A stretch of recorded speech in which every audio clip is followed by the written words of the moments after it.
こんにちは。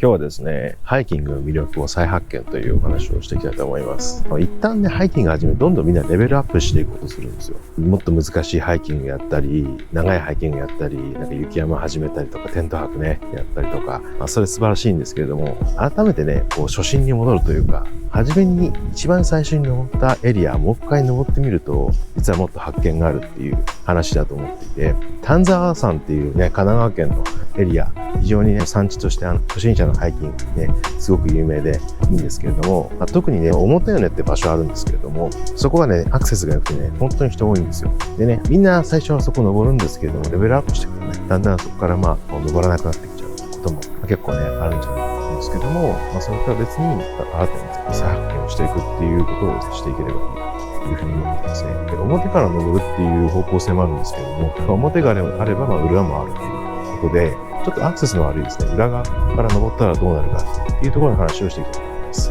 札掛っていう場所があるんですよ。どういうところかっていうと、普通ね、みんな大倉とかからバスで、電車でね、で、登ってったりとか、矢櫃峠バスで来て登ったりするんですけれども、そういうところではなくてですね、さらに奥の裏側で札掛という場所があるんですけれども、そこからですね、そこまでね、ちょっと車で行かないといけないんですけども、歩いて行けなくはないんですが、車の方が良くてですね、そこからよもぎ尾根とか、長尾根とかいうところですね、登っていく感じになるんですよ。でね、長尾根とかね、よもぎ尾根って、もう本当にね、全然違うんですよ。人が、ほとんど通ってないところなので、分かりやすいは分かりやすいんですけれども、全然えぐれてないんですね、道が。普通ね、登山道ってすごいね、こういう有名なところはね、道がもうえぐれてるんですよ。ただね、昔のままの綺麗な尾根っていうのが残っていて、本当に人の少ないね、本当自然のままの山っていうのに反応するっていうのが非常にいいところかなっていうとなってます。なのでぜひね、おすすめです。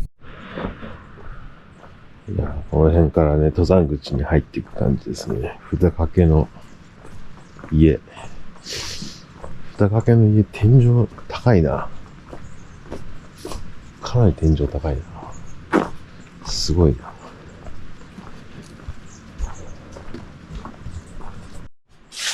何をやってると、木工とかできる。そういう木の香りが。すごい大きな、こんなホールがあるんです。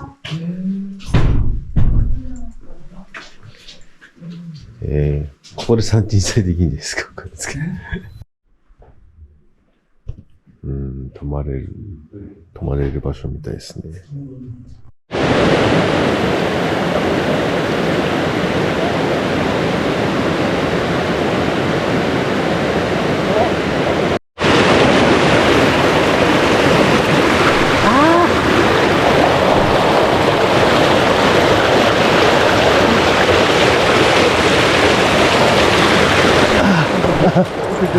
ジャンプなしで。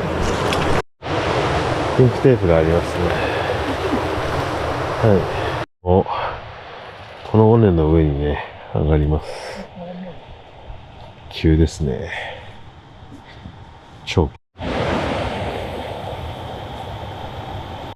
尾根がだいぶ広いね。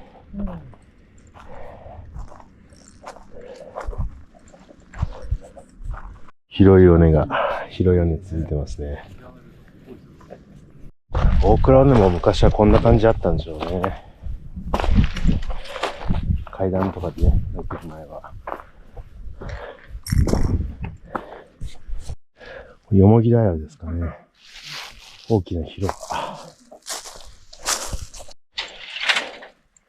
これ、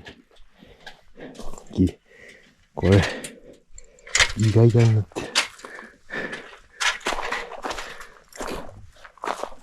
すごいな。よもぎ平ってここかな。どうなんですか。よもぎ平、商標。モノレールがありますね。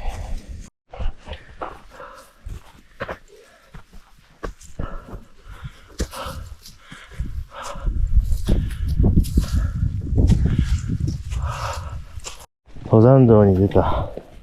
これ絶対分岐だってわかんない。張り口わかんないですよね。絶対分岐だってわかんない。多分ね、最後分かれたと。あれ、大倉尾根ってあっちですか？あれですよね。あれね。大倉尾根。だって山荘が見えます。あ、そうなんですね。いやー、よかったよかった。すごいいいですね。あ、江ノ島か。江ノ島がね、ああ、三浦半島か、富津の方も。あ、すごい。あ、実家の方見えるんじゃないですか。見えるかもしれない。コーヒー。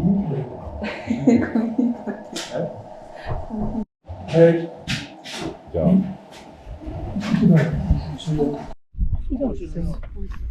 この手前が。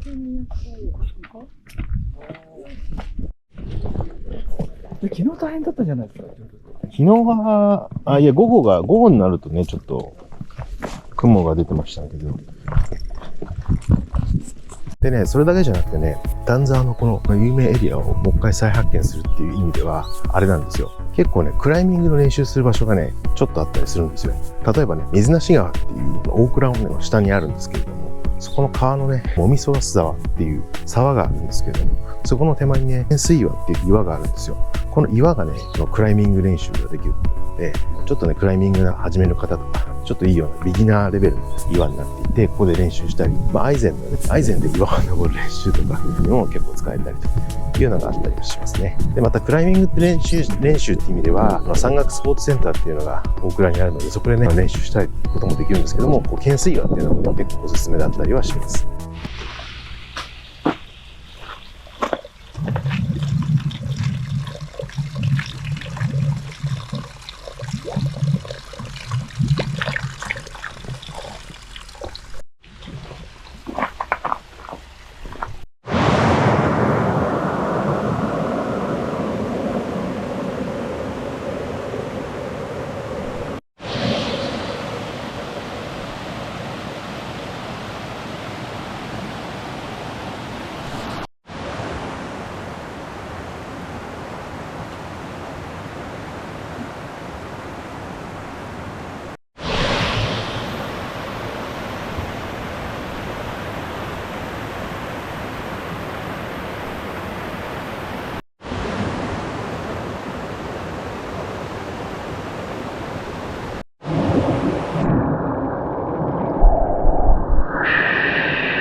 というわけでね、クライミングをね、練習をしてきましたという感じですね。荷物いっぱいあるんで、ちょっと重いですね。でね、あとはね、あれなんですよ。結構ね、おすすめなのは、あれですよね。他に結構おすすめなところで言うと、やっぱ宿泊っていうのがね、あるかなと思うんですよ。宿泊。どうしてもね、丹沢ってアクセスがいい分ね、日帰りで登りがちというか、あんまり泊まりでね、行くところでもないっていうのと、あとでね、やっぱりこのテント泊が禁止なんですよ。で、テントが使えないっていうことは、やっぱりどうしてもね、日帰りっていう風な選択をやっぱりしちゃうっていうのは、でまたね、山小屋とかね、もあったり、あと避難小屋ですね、西丹沢は。で、そういったところね、泊まるのが非常におすすめなんですけれども、登山口のあたりのね、宿っていうか、いうのもちょっといいかなと思ってまして、例えば西丹沢だったら、大きさの家とかっていうのもあったりとか、あと他にはね、なんでしょうね、山岳スポーツセンターっていうね、ほんと大倉にあるところなんですけども、そこもね、1泊2500円で泊まることができてですね、素泊まりに非常によろしいです。でさらに言うと、山岳スポーツセンターね、フル装備のキッチンが、ね、ついていて、自炊でね、できるんですよ。だから鍋やったりとか、焼肉やったりとか、で、そういうのもできますし、中にね、研修施設なんで、基本的になんかそこでいろいろ練習したりとか、なんかイベントやったり、そういったこともできるようになっていて、もう結構ね、綺麗で、ね、かなりおすすめな宿泊地です。ここね、私もよくね、泊まってね、いろいろやったりっていうのは結構あります。そういった感じでね、丹沢っていう、ハイキング始めた方はね、最初の方によく行ったよねとか、なんかいつも同じのルートで飽きちゃうな、みたいな。そういう人はね、ぜひ裏側の方の尾根登ってみたりとか、もしくはね、泊まってみたりとか、いろんなね、楽しみ方、クライミングちょっとやったりとか、そういうこともできるので、結構楽しい、再発見できるエリアになってるんじゃないかなっていうふうに思います。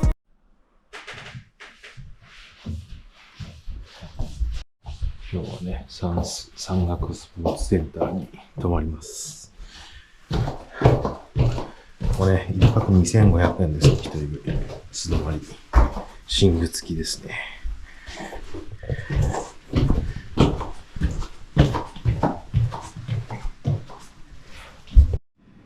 ですね、食堂です。食堂ね、天井2階よりも上まで突き抜けてね、すごい開放的な食堂です。厨房はね、ほぼ業務用っていう感じの厨房です。お店がね、できそうです。ここが研修室です。クライミングボードがあってね、ちょっとした体育館みたいになってます。あ、なんか撮ってるし。